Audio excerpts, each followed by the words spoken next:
Good morning, folks. It's Friday, thank goodness, except for one thing. It's Lights, Camera, and what do y'all call this segment? I don't know. This is Lights, Camera, Cleveland. Lights, Camera, Cleveland. I know it's probably easy for you to forget that last part, being so far away from Cleveland. I know. It's difficult to travel for several hours in here.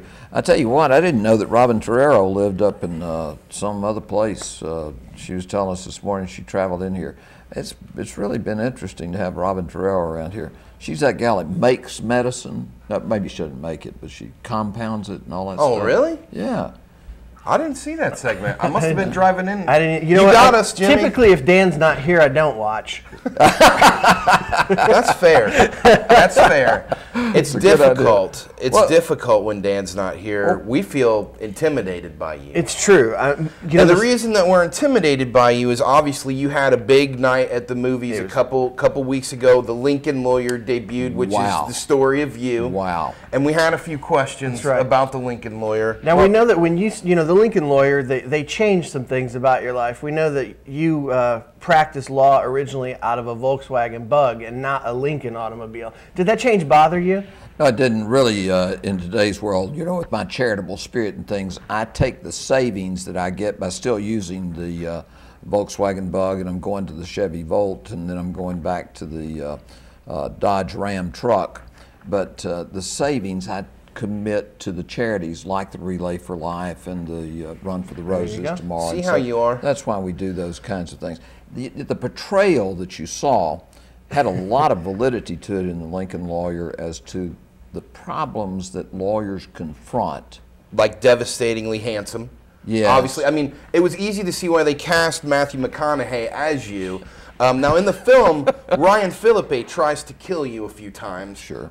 In real life, it was Dan Howell. That's correct. Is that weird now that you're friends? Well, it had something to do with a primary race that Dan Howell was involved in politically here in Bradley County a few years ago. It is disturbing that his offices are located just a block and a half away from mine. We keep a security camera focused at the entrance to his doorway and the exit from it so that we're aware of everything. Let me tell you something. Why did we call it the Lincoln Lawyer? I guess. I don't know. The Volkswagen Bug Lawyer didn't have the same ring. It didn't have the same thing. But anyway, we wanted to make sure we asked a couple of questions about that. But there's several great films that are coming out in the movies this weekend that we want to talk about. Is the Lincoln Lawyer still around? It's still around. Yeah. Let me tell you, tell the folks, if you haven't seen it, go. I told everybody, but look, I'm going to tell you again. Cleveland, listen to me. If you care about your local heroes, go see The Lincoln Lawyer. Jimmy Logan, portrayed by Matthew McConaughey. Fantastic. That's right. We both gave it a great. Okay, I see. How much money have I got here today to pay off for this stuff? Well, what are the movies coming up? Well, there's quite a few movies. There's four, and it's big time. Yeah, the first one is, we won't talk about this one too much, but the first one's called Soul Surfer. And that's based on that true story of the girl who was the surfer that lost her arm to the shark and then battled that adversity to get back on the board. Yeah. And that has a now thinner, more buff Dennis Quaid in it. Right. You know, and Helen Hunt. And Helen Hunt. That whole movie, the story is fantastic, but it's got a director. His name is Weiner, and he is famous for directing every television show the Disney Channel has ever had. And so it kind of looks like an ABC after school special. And, you know, if you're going to see something like that, you want to see it on ABC. Yeah, that's the real problem with this film is that when you're seeing the trailers, it appears like a television show. And that's not why you're going to go out and pay, what is it these days, $25 for a movie ticket, whatever that is. So that's the first film. But the second film you will remember from your heydays of the early 80s. The second film is a remake of the original Sir Dudley Moore film, Arthur. Yes. And so Russell Brand is getting ready to play Arthur. That story, of course, is about a alcoholic, bratty, rich kid whose family kind of puts their foot down and says, if you want the family inheritance, you're going to have to marry this other woman. And the problem is that he falls in love with someone else. Guide. Falls in love with the New York tour guide. Okay. Russell Brand plays in that, and Jennifer Garner. Yeah, Jennifer Garner. We didn't talk about the surf. What do you call that? Soul Surfer. Soul Surfer. What rating? Up, hate. down? Hate. Yeah, we give grades and hates. Yes. Yeah. Okay. And we give Soul Surfer a hate. Arthur, you know, we kind of struggled with Arthur. You know, the original plays with this sort of very funny but kind of sad, pathetic alcoholism, and we're not seeing that in these commercials. We're almost seeing that Russell Brand, ha ha ha, he's so drunk sort of humor, and that's not the same. The heart isn't right. there. The original Arthur was really, really endearing. It was endearing because in the early 80s, of course, we had a lot of commentary on kind of overspending, capitalism, and alcoholism. That's kind of gone in the 90s. We're kind of back to frat boy party alcoholism, and I don't know that this film's going to have the same impact about a man trying to kind of find his way.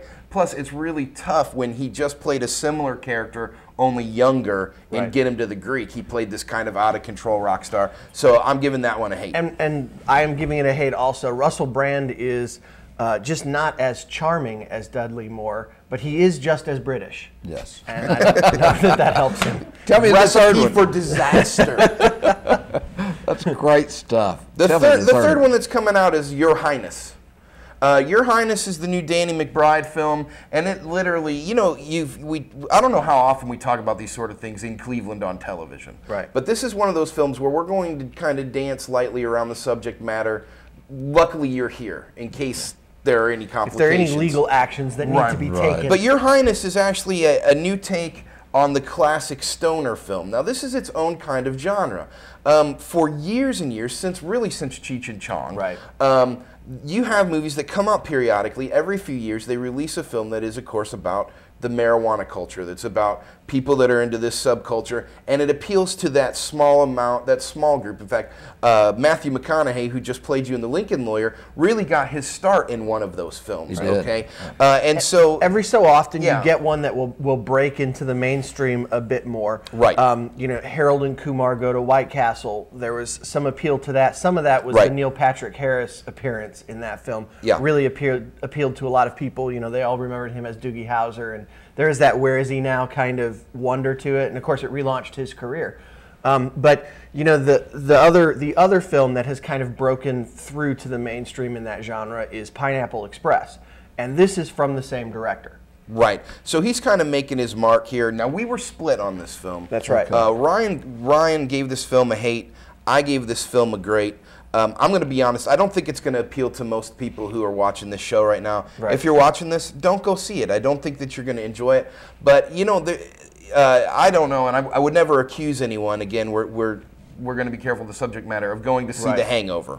All right? But all I will say is this. I think if you went and saw The Hangover and you laughed a lot, that you're going to go see Your Highness and you're going to laugh a lot. I could be wrong, but I think it's for that. I think it's kind of for that crowd. And I kind of think that the humor just looks a little more juvenile than what most people are going to be interested in. So I guess I come in the middle. One of you up, one of you down. Yeah, I gave it a great because I think it's going to be just sort of fun and irreverent. Ryan's giving it a hate because he thinks it's going to be stupid and irreverent. You know, before we go to the last one, we need to sometime talk, if we would invite all of you to engage, pull your dictionaries out, because these guys use all those fancy words to talk. They're too smart for me. Says the lawyer. But the fact is that the impact of the arts, the film industry, on societal views, on acceptance, tolerance, lack of tolerance, lack of acceptance, those things. Sometimes we need to pick the 4 most significant films in the history of the film industry and how they change society. Hey, I am all about it. We'll do that. We'll get away from We'll do that next time that Sir Dan Howell isn't here. We got one more film to talk about. This one's the one that we're really excited about, so we got to roll on this one. Okay, but also opening this weekend is Hannah. And Hannah is the film that's about the little girl who's raised out in the Alaskan wilderness by her CIA father, who's kind of preparing her for the bad guys that he knows are coming. And so he raises her to be an assassin. Right, he raises her with 2 books. He raises her with an encyclopedia and a book of fairy tales and all of his CIA knowledge. Wow. So she's never seen another child. She's never seen a woman. She's never seen anyone but her father. She's learned to hunt and kind of kill on her own. This was by far, all right, Jimmy, this was by far, and we both agreed on this, the best trailer for a film that we have seen in many years. Not just recently, but in years. I couldn't be more excited about this film. I think it's going to be clever. I think it's going to be very, very smart. It's obviously going to be chock full of action, but I'm really interested in what they're going to do with the dynamic. You were just talking about social dynamics. Yes. Right. I'm interested in what they're going to do with the idea of this little girl who has to, yes, she's on a mission. Okay, there's clearly a mission here, but she's having to learn to reintegrate, not reintegrate, for the first time, integrate into society. Right. So I gave this movie a huge grade. She also comes up against another intelligent officer who I believe is played by Cate Blanchett. Cate Blanchett. And Cate Blanchett plays another CIA officer who kind of takes this girl and sort of forces her to start using her assassin skills. But Cate Blanchett's character has some sort of secret connection to the father. Right. And her past. Wow, this sounds like it's got a lot of promise, this movie does, and it's the kind of thing like The King's Speech. There are people out there who will become reflective on their own lives as a result of this. I think What speech impediment? My fear of speech. I was raised to be an assassin. Yes. Very similar. Yes, you were. But you don't have any problem with speech, that's right for now, sure. Steve Hartline is out there going, I was raised to be an assassin. A radio assassin. I actually agree. I know you're getting at. But the thing is, you know what? This film occupies the same space. Really, the same crowd that went to see The Lincoln Lawyer, that's going out to see Source Code, and that's going out to see Limitless. All those films that have been out now for about a week or so. This film occupies that same space, except I just think it's going to be so much better because people like Steve Hartline are grappling with this inner demon of, I was raised to be an assassin, now I'm a radio host. Assassin, radio host. Yeah. It's difficult. But I'm confined to this little body that I have that doesn't allow me to have any impact. Oh, my. I was wondering if it would go that route. Anyway, what do you give this film? I'd love to enter the source code and fix the last 8 minutes. It's a great one, everybody. Right? Folks, we're going to have to cut this out. Doggone it, 15 minutes and it ran away with it. It always goes so fast. Thanks so much for the great work that you do, and we look forward to seeing you next Friday right here. Wow, Jonathan's telling me that we're all through. That's how he is. What I tell you. Normally he stands over here. But we're going to see you Monday morning right back here at 6:30 on Tennessee Valley this morning. Thanks, Robin Guerrero, for the wonderful week. And golly, see you tomorrow at the Run for the Roses. Bye-bye. Wave, everybody. Yeah, bye-bye.